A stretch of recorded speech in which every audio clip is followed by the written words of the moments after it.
प्रिय विद्यार्थियों, जैसे कि कल हमने अभिज्ञान शाकुंतलम के प्रथम अंक में अध्ययन किया कि राजा दुष्यंत जो है वो मृग का शिकार करते हुए आश्रम की सीमा के नज़दीक पहुंच जाते हैं और वहाँ तपस्वी जन मिलते हैं और वो उन्हें मृग का शिकार करने के लिए मना करते हैं। राजा उनकी आज्ञा का पालन करता है। फिर तपस्वी जनों की आज्ञा के अनुसार वो आश्रम में जो है प्रवेश करते हैं, आश्रम में जाते हैं। जैसे ही वो आश्रम में ओर जाते हैं वहाँ उन्हें जो है वार्तालाप सुनाई देता है। तो और साथ ही साथ वो देखते हैं कि शकुंतला और उसकी दो सखियाँ हैं, प्रियंवदा और अनसुईया, उन दोनों को वो देखते हैं।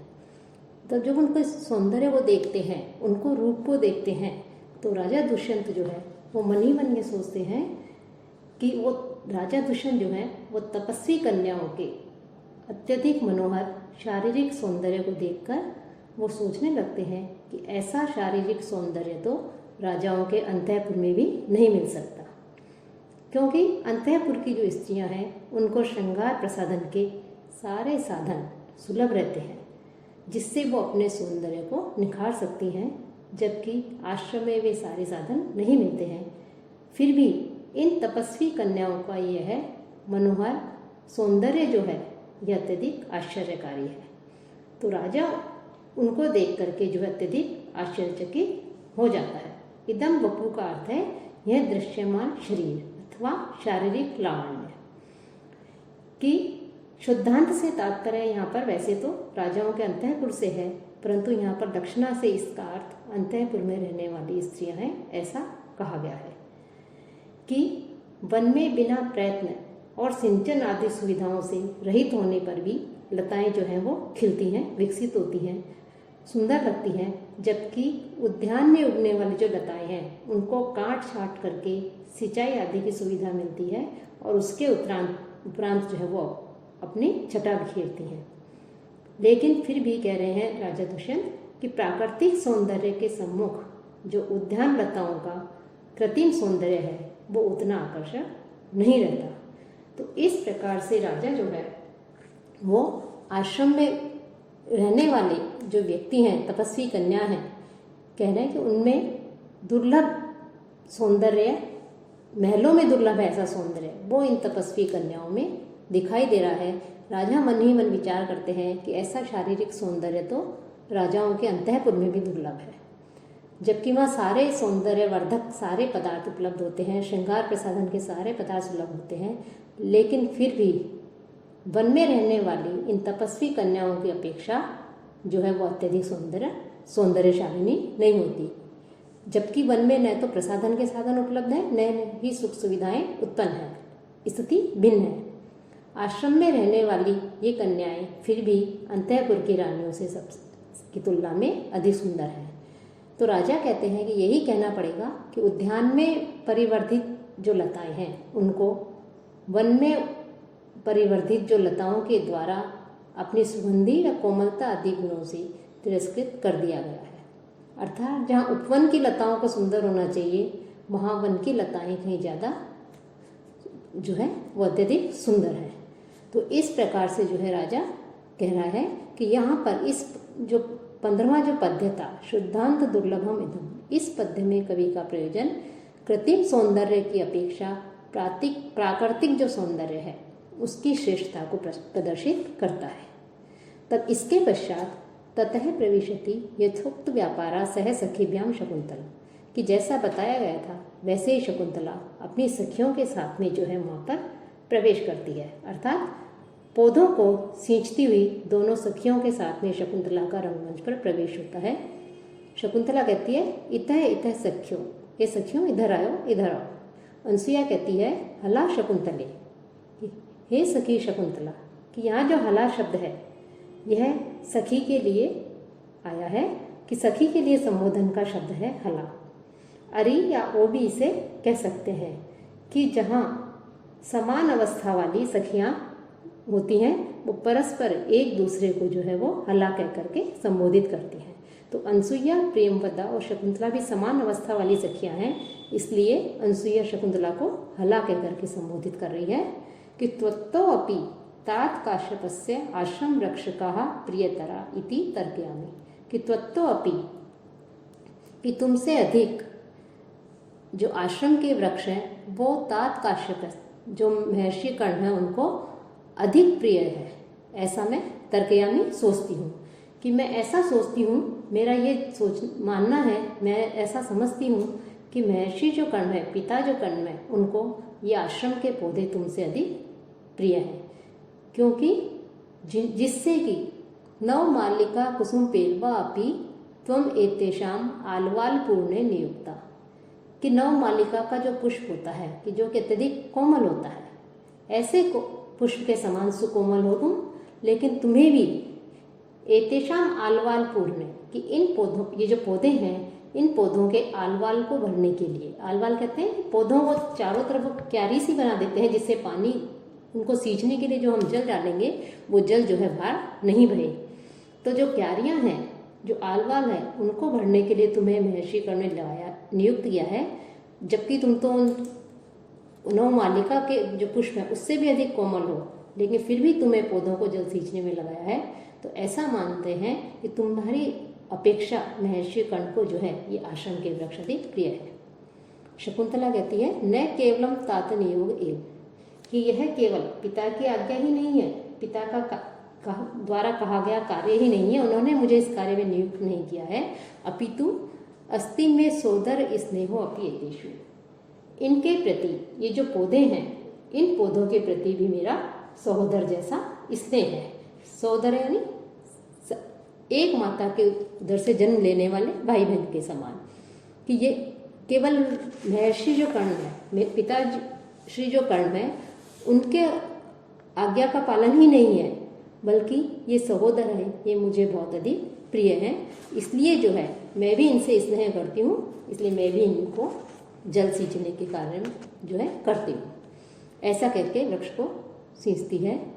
राजा कथम एयम सा कर्ण दुहिता, क्या यह वही कर्ण की पुत्री है?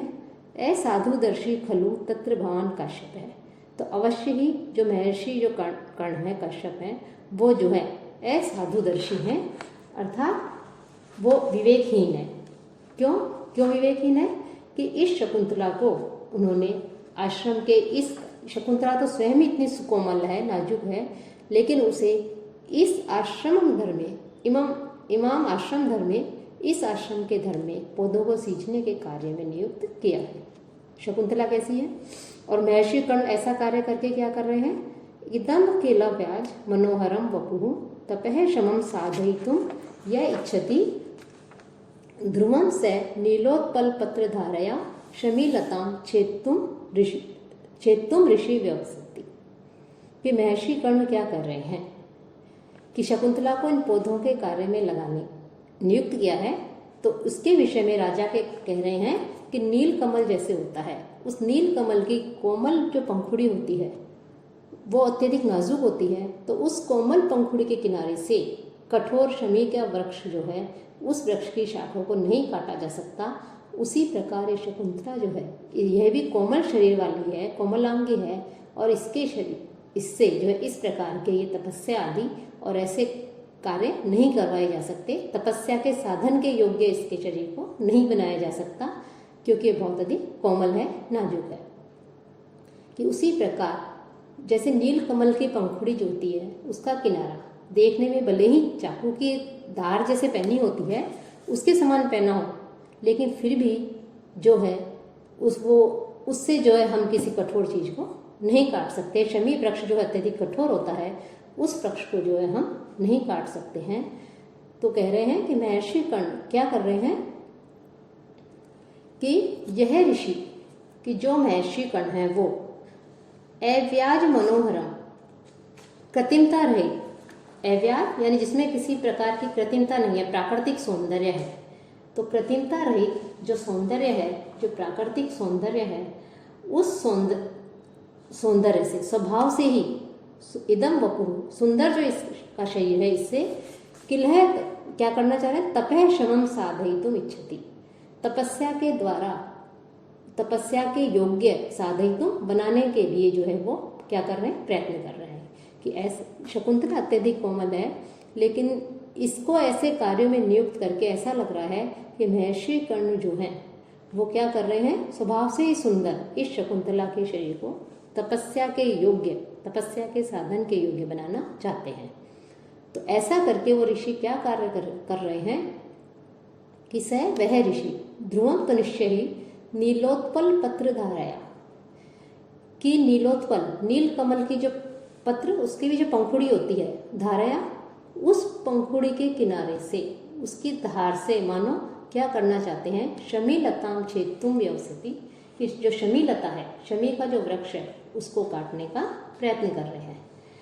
कि जो शकुंतला है उसे नवमालिका के समान सुकोमल बताया गया है, तो उस सुकोमल शरीर से तपस्या जैसे कठोर कार्य को करवाने वाले महर्षि कर्ण कैसे हैं, अदूरदर्शी है, कि वो शकुंतला को इन कार्यों में लगा करके ऐसा कर रहे हैं मानो कि नील कमल के पत्ते की जो कोमल धार है उससे शमी वृक्ष की कठोर शाखा को या शमी लता को काटने का प्रयत्न किया जाए। ये कार्य पूर्ण रूप से असंभव है, लेकिन फिर भी जो है महर्षि कर्ण इसे इस कार्य में नियुक्त कर रहे हैं, तो ये एक तरह से असंभव है। फिर भवतु पादपा अंतर्हित एवं विश्रब्धम तावत एनाम पश्यामि। फिर राजा दुष्यंत कहते हैं कि ठीक, मैं जब पेड़ों की ओट में छुप करके, वृक्षों की ओट में छुप करके जो है इनसे देखता हूँ। ऐसा कहके राजा जो है वैसा ही करता है, वृक्ष जो है उनकी ओट में, उनके पीछे जो है वो छिप जाता है। शकुंतला, हे सखी अनसुईया, अति पिनद्धेन वल्कलेन प्रियम वदया नियंत्रिता अस्मि। कि शकुंतला क्या कह रही है अपनी सखी से कि हे सखी अनसुईया, अति पिनद्धेन अत्यधिक कसकर बांधे हुए जो वल्कल वस्त्र है, प्रियमवदा ने जो वल्कल वस्त्र बांधा है, इससे नियंत्रिता अस्मि, मैं एक ऐसे लग रहा है मुझे कसकर बांध दिया गया है। शिथिलीय तावत एतत्, तो तुम इसे शिथिल करो, कि मुझे इससे बहुत अधिक कष्ट हो रहा है कसकर बांधने से, तो तुम इसे शिथिल करो। अनसुईया वैसे ही करती है। प्रियमवदा सहहासम, हंसी के साथ हंस करके, दोनों समान, तीनों जो हैं समान वय वाली सखियां हैं, आयु में लगभग समान है, इसीलिए आपस में उनके बीच में हास परिहास चल रहा है। तो प्रियमवदा हंस करके कहती है कि अत्र पयोधार विस्तारित्र आत्मनो यौवनम पालम्भस्व माम किम उपालभसे, कि वो कह रही है, जैसे ही वो कहती है कि मेरे लिए इस वल्कल वस्त्र को ढीला कर दो, प्रियमवदा ने कसकर बांध दिया है, तो प्रियमवदा जो होती है वो हंस करके कैसी है कि तुम जो है अपने स्तनों की विशालता को देने, विशाल बनाने वाले, विशाल कर देने वाले अपने यौवन को जो है तुम उलाना दो, मान किम उपालभ से, मुझे जो है तुम क्यों उलाना दे रही हो। फिर राजा कहता है, कामम अनुरूपम अस्या वपुषो वल्कलम न पुनः अलंकार श्रेयम न पुंस्यति कुतः। कि राजा कह रहे हैं कि भले ही इसने जो इसका जो सौंदर्य है, इसने जो ये वल्कल वस्त्र आदि धारण कर रखे हैं, यद्यपि ये वल्कल वस्त्र जो है इसके शरीर के अनुरूप नहीं है, लेकिन फिर भी जो है ये इसके अलंकार की शोभा को बढ़ा रहे हैं। ऐसी नहीं बढ़ा रहे, ऐसी बात नहीं है, अपितु शोभा ही बढ़ रही है। शकुंतला इतनी अत्यधिक सुंदर है और इसने वल्कल वस्त्र धारण कर रखे हैं, तो ऐसा नहीं है कि वल्कल वस्त्र इसके सौंदर्य में वृद्धि नहीं कर रहे, इसकी सुंदरता को नहीं बढ़ा रहे, अपितु बढ़ा ही इसकी सौंदर्य में भी वृद्धि कर रहे हैं। तो कैसे इसके सौंदर्य में वृद्धि कर रहे हैं, शकुंतला जो है इनको वल्कल वस्त्रों में भी कैसी दिखाई दे रही है, इसका वर्णन करते हुए जो है कवि राजा कहते हैं कि सरसिजम अनुविद्धम शैवलेन अपि रम्यम मलिनम अपि हिमांशो लक्षम लक्ष्मीम तनोति इयम अधिक मनोज्ञा वल्कलेन अपि तन्वी किमिव ही मधुराणाम मंडनम नाकृतिना। कि इसमें जो है मालिनी नामक छंद है, नैनय में ये युतेयम मालिनी भोगी लोके, कि जिस छंद के चारों चरणों में क्रमशः नगण नगण यानी 2 नगण 1 मगण 2 यगण, इस क्रम से ये गण 5 गण होते हैं और 15 अक्षर होते हैं, तो वह मालिनी नामक छंद जो है उसमें होता है। तो यहाँ पर जो है मालिनी नामक छंद है, तो इसमें राजा जो है वो वल्कल वस्त्रधारिणी शकुंतला को देख करके उनके हृदय में जो उद्गार प्रकट हो रहे हैं। तो अपने उनके हृदय के उद्गारों की अभिव्यक्ति यहाँ पर की गई है कि शकुंतला जो है किस प्रकार से सुंदर लग रही है। कि सरसिजम अनुविद्धम शैवलेनापि रम्यम, कि शैवलेनपि कि सिवार या जल होता है, जल इकट्ठा जल रहता है तो वह उसके चारों तरफ एक काई से बन जाती है, तो उसे शैव कहते हैं, यानी सिवार। कि जैसे जल की काई होती है उससे वो काई से अनुविद्धम घिरा हुआ होने पर भी सरसिजम जो कमल होता है वो अत्यधिक रम्य सुंदर होता है, देखने में आकर्षक होता है। कि चारों तरफ काई से घिरा हुआ कमल जो है, जल के बीच में कमल खिला हुआ है और उस जल के चारों तरफ जो है काई जमी हुई है, लेकिन फिर भी जो है वो कमल अत्यधिक सुंदर दिखाई देता है। हिमांशो मलिनम अपि लक्षम लक्ष्मीम तनोति।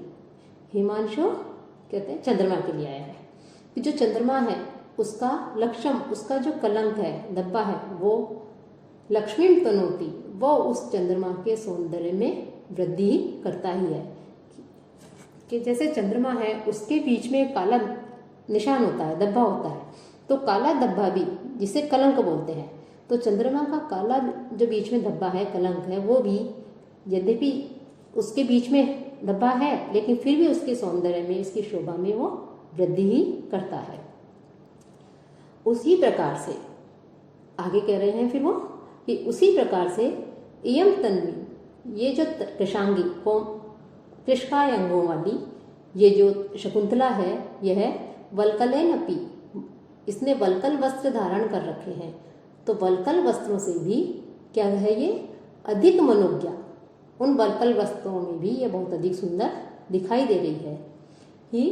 फिर अंत में कहते हैं क्योंकि मधुराणाम आकृति नाम, कि मधुराणाम आकृति नाम, कि जो मधुर आकृतियों वाले होते हैं, यानी प्राकृतिक रूप से जो अत्यधिक सुंदर होते हैं, उन सुंदर व्यक्तियों के लिए किमिम कौन सी वस्तु मंडनम ने आभूषण या अलंकार नहीं हो जाती। अर्थात जो सुंदर है, जो स्वाभाविक रूप से सुंदर है, प्राकृतिक रूप से सुंदर है, उनके लिए तो प्रत्येक वस्तु, प्रत्येक कोई भी वो पहन ले, आभूषण पहन ले, वस्त्र पहन ले, वो वस्त्र या वो आभूषण भी जो है उसके सौंदर्य में वृद्धि करते हैं, वो उसके लिए आभूषण ही बन जाते हैं। कि सुंदर आकृति वालों के लिए तो प्रत्येक वस्तु, कोई भी वस्तु पहन ले, वो उसके सौंदर्य में चार चांद लगाते हैं, उसके सौंदर्य में वृद्धि करते ही है। कि जब सिवार अर्थात काई में खिला हुआ कमल सुंदर लगता है, चंद्रमा में धब्बा है लेकिन फिर भी वो सुंदर, काला चिन्ह है लेकिन फिर भी जो है वो सुंदर दिखाई देता है, वैसे ही वल्कल वस्त्रों में जो शकुंतला है, ये भी कमल और चंद्रमा के समान शकुंतला की शोभा की वृद्धि ही कर रहे हैं ये वल्कल वस्त्र भी। तो कह रहे हैं कि ये जो स्वाभाविक रूप से सुंदर होते हैं, अनुपम सौंदर्य जो है, उनके लिए किसी भी प्रकार की जो वस्तु जो है वो आभूषण नहीं हो सकते, अर्थात वो वस्तु उसके लिए साधारण वस्तु भी यदि वो धारण कर रहे, साधारण वस्त्र पहने, तो वो उसके लिए अलंकार अर्थात आभूषण ही बन जाते हैं। तो इस प्रकार से राजा दुष्यंत जो है इसमें शकुंतला जो है उसके सौंदर्य की वृद्धि कर रहा है, वल्कल वस्त्र को धारण किए शकुंतला को देख करके। दुष्यंत मन ही मन में तो सोचता है कि ये वस्त्र जो है उसके कोमल शरीर के योग्य नहीं है, लेकिन फिर भी जो है ये वल्कल वस्त्र से उसके सौंदर्य की वृद्धि ही हो रही है। वस्तुतः कि जो सुंदर आकृति वाले हैं अर्थात सुंदर शरीर वाले हैं, उन पर प्रत्येक वस्तु जो है वो शोभा देती है। जैसे कमल पर काई या सिवार, चंद्रमा पर कलंक होते हुए उनकी शोभा कम नहीं होती, उसी प्रकार वल्कल वस्त्र से भी शकुंतला की शोभा कम नहीं हो रही है, अपितु इसमें अलग ही अतिक ही उसकी शोभा की वृद्धि कर रहे हैं। तो इस प्रकार से जो है राजा जो है वो शकुंतला के सौंदर्य की वृद्धि कर उसका जो है बखान करते हैं। शकुंतला अग्रता अवलोक्य आगे की ओर देख करके कहती है, एशे वातेरित पल्लव अंगुली भी त्वरैतीव माम केसर वृक्ष है। कि केसर का जो छोटा वृक्ष है यह वातेरित की हवा से हिलाई गई पल्लव अंगुली भी, पत्ते रूपी जो उंगलियां हैं उससे जो है मानो मुझे बुला रहा है। कि ये जो केसर का वृक्ष है इस पे पत्ते उगे हुए हैं कोमल छोटे छोटे, तो ऐसा लग रहा है मानो वो उसकी उंगलियां हैं और वो मुझे जल पीने के लिए वो आतुर है और वो मुझे बुला रहा है। यावत एनम संभाव्यामि, तो सबसे पहले मैं इसका सम्मान करती हूँ अर्थात इसे जल से सींचती हूँ। फिर प्रियंवदा कहती है कि हला शकुंतले, कि हे सखी शकुंतला, अत्रे तामन मुहूर्त तिष्ठ, कुछ देर यहाँ पर रुको। तो शकुंतला कहती किम निमित्तम, किस लिए? प्रियंवदा यावत त्वयोपगतया लता सनात इवयम केसर वृक्ष है प्रतिभाति, कि तुम्हारे समीप रहने से ये जो केसर का वृक्ष है यह लता से युक्त प्रतीत होता है। शकुंतला फिर कहती है अतः खलु प्रियंवदा असि त्वम, इसीलिए तुम प्रियंवदा हो। अर्थात प्रियंवदा का तात्पर्य है कि हमेशा प्रिय और मधुर बोलने वाली, कि तुम्हारा नाम बिल्कुल सही है प्रियंवदा, तुम प्रियंवदा इसीलिए हो क्योंकि तुम प्रिय और जो है मधुर बोलती हो, प्रिय बोलने वाली हो और मधुर भाषणी हो। राजा उनके वार्तालाप को सुन रहे होते हैं छिपकर, और फिर वो कहते हैं प्रियम अपि तथ्यम आह शकुंतलाम प्रियंवदा, कि प्रियंवदा ने शकुंतला को यद्यपि प्रिय है तो प्रिय होते हुए भी यथार्थ अर्थात सत्य बात कही है, कि सत्य जो है वो हम प्रिय नहीं होता, हमेशा प्रिय नहीं होता सत्य। लेकिन यहाँ पर राजा कह रहे हैं कि प्रियंवदा ने शकुंतला को वास्तव में सत्य कहा है और ये सत्य जो है प्रिय भी है। कि अधर है किसलय राग है कोमल विटपानुकारिणो बाहु कुसुमम इव लोभनीयम यौवनम अंगेशु सन्नद्धम, कि कैसी लग रही है शकुंतला, तो उसके सौंदर्य की वृद्धि का वर्णन करते हुए राजा कह रहे हैं कि इसका जो अधर है, जो अधर है, अधर का मतलब होता है होठ, तो अधर उसका भी अधर का तात्पर्य अधरोष्ठ, नीचे वाला होठ, तो वो कैसा है? किसलय राग है, नवीन जो कोमल पत्ता होता है उसके समान लाल वर्ण का है। कि वृक्ष के जो पत्ते होते हैं, जो नए नए पत्ते निकलते हैं तो वो कुछ हल्की हल्की लालिमा लिए रहते हैं, तो कह रहे हैं कि शकुंतला का जो नीचे वाला होठ है, अधरोष्ठ है, वह नवीन कोमल के समान लाल वर्ण का है। और इसकी भुजाएं कैसी है? बाहु, इसकी दोनों भुजाएं कोमल विटपानुकारिणों, की जो कोमल शाखाएं हैं उसका अनुकारिणों, उसका अनुसरण करने वाली है। कि वृक्ष की जो कोमल शाखाएं होती हैं उन शाखाओं के समान इसकी दोनों भुजाएं लग रही हैं, टहनियों के समान इसकी भुजाएं हैं। और इसका जो अंग है, साथ ही साथ वो आगे कह रहे हैं कि इसके जो अंग हैं उन कुसुममी लोभनीयम यौवनम अंगेशु सन्नद्धम, कि इसके अंगों में जो यौवन है वो जो है किसके समान? कुसुममी, पुष्प के समान, लोभनीयम आकर्षक, सन्नद्धम व्याप्त हो रहा है। कि और इस शकुंतला के जो शरीर है, शरीर के जो अंग हैं उनमें पुष्प के समान आकर्षक जो यौवन है वो यौवन जो है व्याप्त हो रहा है, अर्थात पुष्प के समान चित्ताकर्षक, मन को लुभाने वाला, हृदय को लुभाने वाला यौवन जो है वो इसके शरीर में व्याप्त हो रहा है।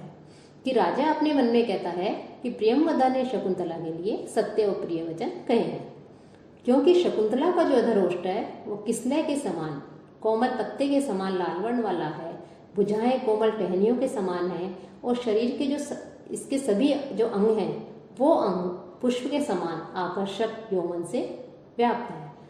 अतः लता सनात इव अयम, कि लता जो है वो सनात हो गई है। इस कथन से लताओं में किसलय, कोमल टहनियाँ और फूल होते हैं, और वे ही जो है शकुंतला में भी जो है लग रहे हैं। तो इस प्रकार से शकुंतला के सभी अंगों में यौवन व्याप्त है।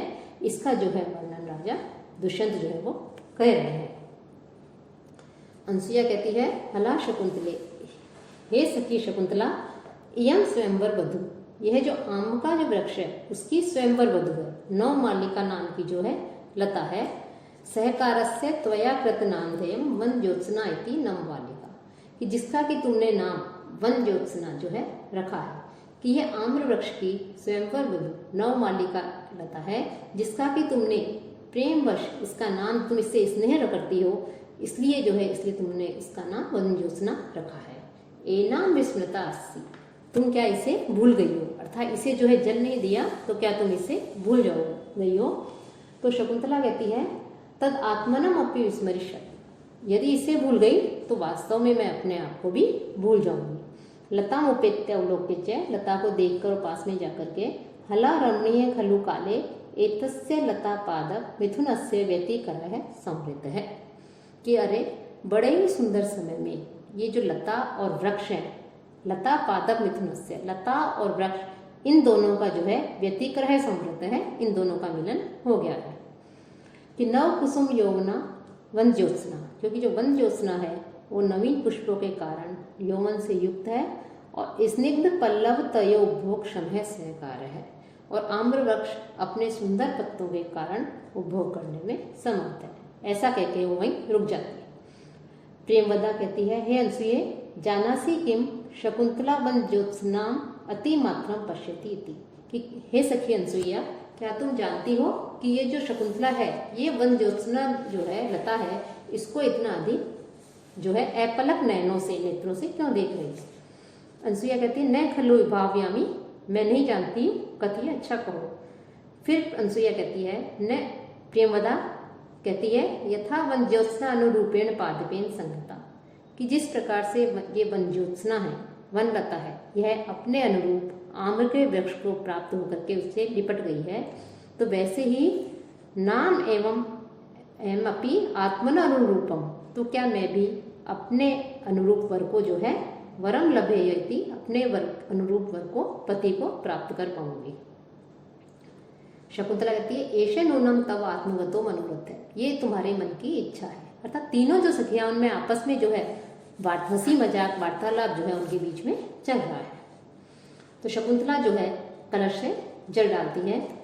फिर राजा कहता है अपि नाम कुलपते एवं असवर्ण क्षेत्र संभवा स्यात् अथवा कृतम संदेहेन, कि शकुंतला जो है, ये जो शकुंतला है यह है महर्षि जो कर्ण है, कुलपति महर्षि कर्ण है, उनकी असवर्ण क्षेत्र संभवा, असवर्ण जो है पत्नी से उत्पन्न ये उनकी संतान हो सकती है। वो मन ही मन में शंका कर रहे हैं कि क्या ये उनकी ब्राह्मण से भिन्न किसी अन्य स्त्री जो है उससे उत्पन्न अन्य वर्ण की पत्नी से उत्पन्न ये उनकी संतान है, अथवा ये ब्राह्मण संतान है, अथवा प्रथम संदेह, अथवा संदेह करना व्यर्थ है। क्योंकि राजा जो है शकुंतला के सौंदर्य को देखकर उस पर आसक्त हो जाता है, उस पर मोहित हो जाता है, लेकिन वो मन ही मन सोचता है कि क्या ये शकुंतला महर्षि कर्ण की जो है ब्राह्मण, यदि ये ब्राह्मण कन्या हुई तो उससे तो राजा जो है विवाह नहीं कर सकता, लेकिन वो सोचता है कि क्या ये महर्षि कर्ण की जो है अन्य वर्ण की पत्नी से उत्पन्न कन्या है। यदि अन्य वर्ण की पत्नी से उत्पन्न कन्या है तो राजा जो है उससे विवाह कर सकता है। तो फिर राजा कह रहा है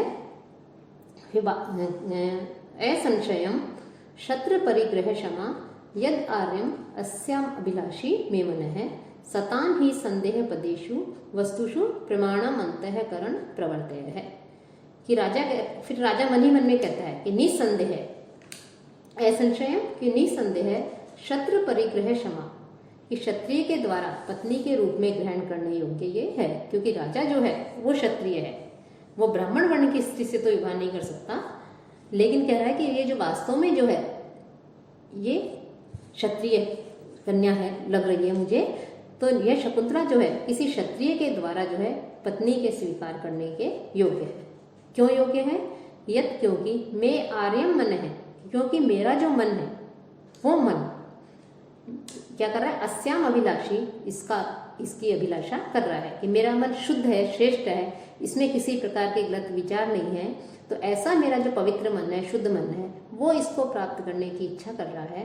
तो और मैं क्षत्रिय हूँ, तो अवश्य ही मुझे लग रहा है कि जो शकुंतला है ये भी महर्षि कर्ण की क्षत्रिय पत्नी से उत्पन्न संतान है ही, क्योंकि संदेह पदेशु, कि संदेहशील जो राजा कह रहे हैं, क्योंकि जो संदेहशील जो परिस्थिति आ जाए सामने, जिसमें हमें विषयों में किसी जगह पर हम संशय से युक्त हो जाते हैं, संदेहशील हो जाते हैं, तो ऐसे विषयों में प्रमाण, क्या प्रमाण होता है? अंतःकरण प्रवृत्ति, अपने अंतःकरण की जो प्रवृत्तियां हैं, अपने अंतःकरण की जो आवाज है वो ही जो है प्रमाण मानी जाती है, वो ही मुख्य मानी जाती है।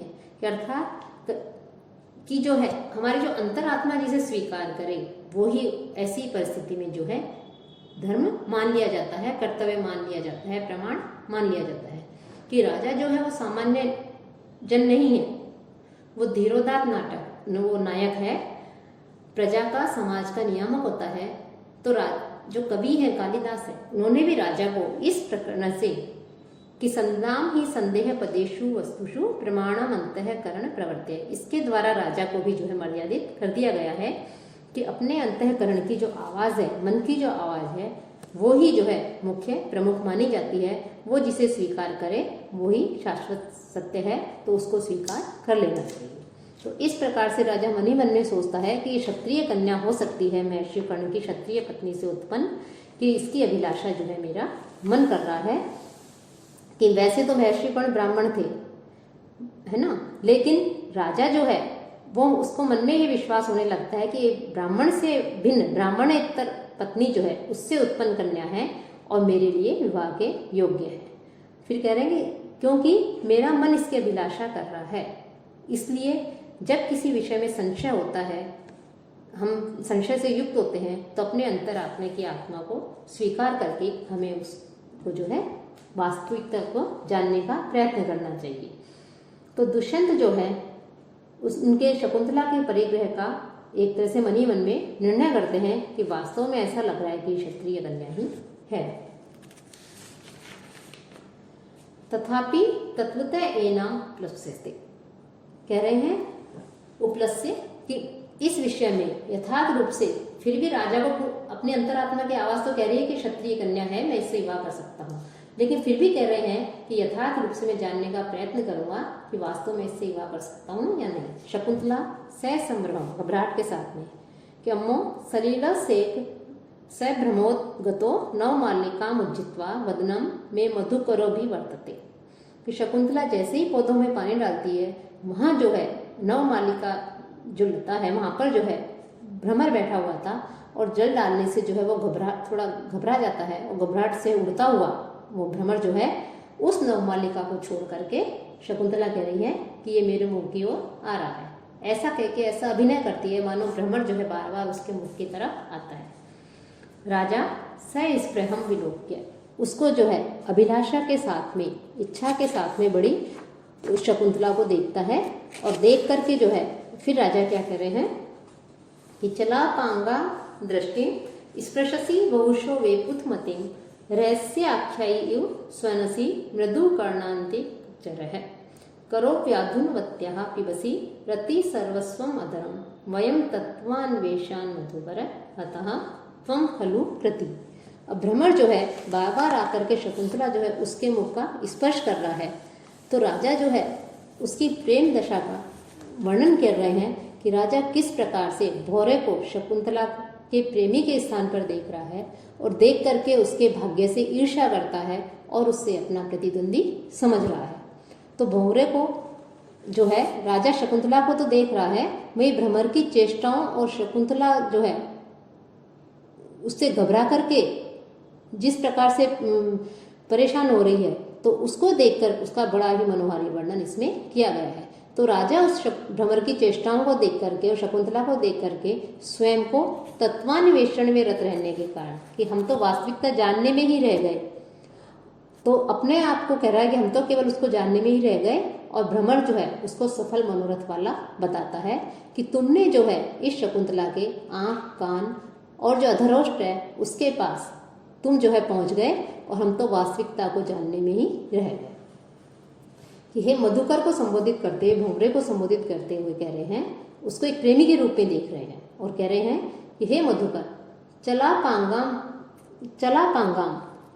चंचल है अपांग नेत्र का प्रांत, कि चंचल नेत्र प्रांत वाली, चला पांगाम कि तुम जो है चंचल नेत्र प्रांत वाली, और वेपुत मते और भयवश कांपती हुई दृष्टि उस शकुंतला की दृष्टि का बहुशः स्पृशसी, बहुत अधिक अर्थात बार बार स्पर्श कर रहे हो, अर्थात उसका चुंबन कर रहे हो।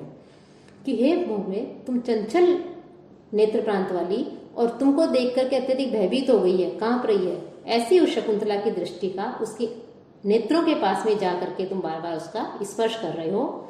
रहस्य आख्यायी इव, और जैसे किसी गुप्त बात को कहने वाले के समान, रहस्यपूर्ण बात को कहने वाले के समान कर्णांतिक चर है। तुम इसके कान के समीप विचरण करते हो, घूम रहे हो। मृदु स्वनसी, और घूमते हुए विचरण करते हुए तुम जो है मधुर गुंजन कर रहे हो। करो व्याधुनवत्या, और अपने आप को बचाने के लिए आत्मरक्षार्थ अपने हाथों को इधर उधर हिलाती हुई जो शकुंतला है, ऐसी शकुंतला के रति सर्वस्वम, कि जो रति काल में, उपभोग काल में जो सर्वस्व होते हैं, अधिक आस्वादन योग्य जो इसका अधर है, अधरोष्ट है, उसका विबसी, तुम उसका पान कर रहे हो। तो भंवरे को फिर कहते हैं कि हे भ्रमर, वयम हम तत्वान वेशात हता, कि हम तो जो है सत्य बातों का पता लगाने के कारण में ही रह गए कि वास्तव में जो है ये ब्राह्मण कन्या है या क्षत्रिय कन्या है, ये मेरे द्वारा ग्रहण करने योग्य है या नहीं। लेकिन तुम तो जो है वस्तुतः त्वम खलु कृति, लेकिन तुम तो सफल मनोरथ वाले हो गए हो। कि यहाँ शकुंतला का मुग्धाभाव प्रदर्शित है कि वो भ्रमर जो है, जैसे ही वो जल सींचती है पौधे में, वो भ्रमर वहां से उड़ करके उसके मुख की तरफ आता है। तो शकुंतला उसको भगाने के प्रयत्न में अपने हाथों को इधर उधर चला रही है। भ्रमर से भयभीत होकर के उसके नेत्र चंचल हो रहे हैं, दृष्टि जो है कांप सी रही है। ऐसे समय में जो भ्रमर है वो ऐसा लग रहा है, राजा कह रहा है कि मानो तुमने जो है उसके नेत्रों का चुंबन कर रहे हो। और कभी कभी वह उसके कान के पास जाकर धीरे धीरे का स्पर्श करता है, तो ऐसे लगता है कि जैसे कोई गोपनीय बात कहने वाला प्रेमी किसी के कान के पास जाकर के धीरे से कुछ कहता है, वैसे ही तुम इसके कान के पास से मधुर गुंजन कर रहे हो। और प्रेम के सर्वस्व अधर जो है उसका तुम बार बार स्पर्श कर रहे हो। तो भ्रमर की इन सारी जो क्रियाकलाप हैं, सारी चेष्टाएं हैं, इनको देख करके राजा कहता है कि हम तो वास्तविक बात का पता लगाने में रह गए कि यह मेरे द्वारा विवाह योग्य है या नहीं है। यदि ब्राह्मण कन्या है तब तो मैं इससे विवाह नहीं कर सकता, यदि क्षत्रिय है तो मैं इससे विवाह कर सकता हूँ। तो इस बात का पता लगाने में ही रह गए। लेकिन तुम तो अत्यधिक भाग्यवान हो कि तुमने जो है अपनी चेष्टाओं के द्वारा जो है अपने प्रेम को प्रदर्शित कर दिया। तो भ्रमर को प्रेमी के रूप में जो है यहाँ पर चित्रित किया है, और जो नायिका है शकुंतला, उसकी श्रृंगारोचित जो चेष्टाएं हैं उसका स्वाभाविक और प्रभावशाली जो है वर्णन किया गया है। फिर शकुंतला कहती है, न एव दृष्टो विरमति, ये दुष्ट जो है नहीं रुक रहा है, अन्यतो गमिष्यामि, मैं दूसरी जगह जाती हूँ। पदांतरे स्थित्वा स दृष्टि शिल्पम, कुछ दूसरे स्थान पर जाती है और फिर कह रही है, कथम इतोपि आगच्छति, क्या ये यहाँ भी आ रहा है। हला परित्रायता मामने दुर्विनीतेन मधुकरेण अभिभूयमानम, कि ये जो दुष्ट भ्रमर है ये मुझे पीड़ित कर रहा है, तो ऐसे पीड़ित की जाती हुई मेरी रक्षा करो। दोनों सखियां हंस करके कहती हैं कि आवाम परित्रातुम, हम तुम्हारी रक्षा करने वाली कौन होती हैं। दुष्यंतम आक्रंद, दुष्यंत को आवाज दो। राज रक्षितव्यानि तपोवनानि ना, क्योंकि जो आश्रम है, तपोवन है, उनकी तो रक्षा राजा ही करते हैं, तो तुम्हारी रक्षा भी राजा करेंगे, तो दुष्यंत को बुलाओ। फिर राजा जैसे ही अपना नाम सुनता है वो कहता है, अवसरो अयम आत्मानम प्रकाशयितु, ये उचित अवसर है अपने आप को यहाँ प्रकट करने का। न भेतव्यम, मत डरो, इस प्रकार से आधी बात कहता है और फिर मन में कहता है, राजभावत्व अभिज्ञातो भवेत, कि यदि मैं तुरंत मेरा नाम लिया इन्होंने कि दुष्यंत को बुलाओ, और मैं यदि चला जाता हूँ तो इन्हें ये पता चल जाएगा, इन्हें ज्ञात हो जाएगा कि मैं राजा दुष्यंत हूँ, और वो अपने आप को जो है उनसे कुछ समय के लिए छिपाकर रखना चाहता है। तो फिर कहता है, एवं तावद अभिधासी, तो ठीक है मैं इस प्रकार से कहूँगा। शकुंतला कुछ कदम चल के और से दृष्टि शिल्पम, दृष्टि डाल करके, कथम इतो अपि माम अनुसरती, क्या ये यहाँ भी मेरा पीछा कर रहा है। राजा शिवता से पास में जाकर के कहता है, कह पौर्वे वसुमतीम शासती शासितरी दुर्विनीतानाम अयम आचरति अविनयम मुग्धासु तपस्वी कन्यासु, कि राजा क्या करे, दुर्विनीतानाम शासितरी, कि दुष्ट जनों का पर शासन करने वाले, दुष्ट जनों का दमन करने वाले, पौर्वे पूर्व वंश में उत्पन्न, पृथ्वी वसुमती, इस पृथ्वी पर शास्ति शासन करने वाला ऐसा कौन है कि जिसके राज्य में अयम मुग्धासु तपस्वी कन्यासु, यह सरल स्वभाव वाली, सीधी सादी, भोली वाली तब जो तपस्वी कन्याएं हैं, इन मुनि कन्याओं के प्रति अविनयम आचरती, दुष्टता का, अशिष्टता का जो है आचरण कर रहा है कि दुष्ट जनों का दमन करने वाले पूर्व वंश में उत्पन्न राजा के द्वारा इस पृथ्वी पर शासन करने वाले उस राजा के राज्य में ये कौन दुष्ट है जो ऐसी सरल स्वभाव वाली तपस्वी कन्याओं के प्रति दुष्टता का, अशिष्टता का आचरण कर रहा है। तो ऋषि अनसुईया सर्वा राजानम दृष्टवा किंचिदपि संभ्रांता, सभी जो ऋषि कन्याएं थी प्रियंवदा, अनसुईया, शकुंतला, वो राजा को देख करके जो है कुछ एकदम से घबरा जाती है। जब हम भी कोई बात कर रहे हैं, अचानक से कोई हमारे सम्मुख उपस्थित हो जाए तो हम थोड़े से विचलित हो जाते हैं, घबरा जाते हैं। वैसे ही वो ऋषि कन्याएं भी घबरा गई। अनसुईया कहती है, अरे न खल्लु किमपि अहितम, कि कोई वस्तुतः कोई बड़ी समस्या, बड़ी विपत्ति या संकट नहीं है। यम नौ प्रिय सखी, ये हमारी जो प्रिय सखी है यह मधुकरेण अभिभूयमाना, भंवरे के द्वारा पीड़ित की जाती हुई कातरी भूता दुखी हो गई है कि भंवरा जो है वो इसकी तरफ आ रहा है बार बार, तो उससे जो है ये दुखी हो गई है। ऐसा कहकर शकुंतला को दिखाती है। राजा शकुंतला की ओर देख करके अपी तपो वर्धते, क्या आपका तप बढ़ रहा है, अर्थात क्या आप अत्यधिक भयभीत हैं, आप जो है अत्यधिक कष्ट में हैं, ये जो है आपको बहुत अधिक दुखी कर रहा है। शकुंतला साध्य सात वचन तिष्ठति, शकुंतला जो है थोड़ी लज्जित होकर के कि जो है चुपचाप से वहां पर खड़ी हो जाती है।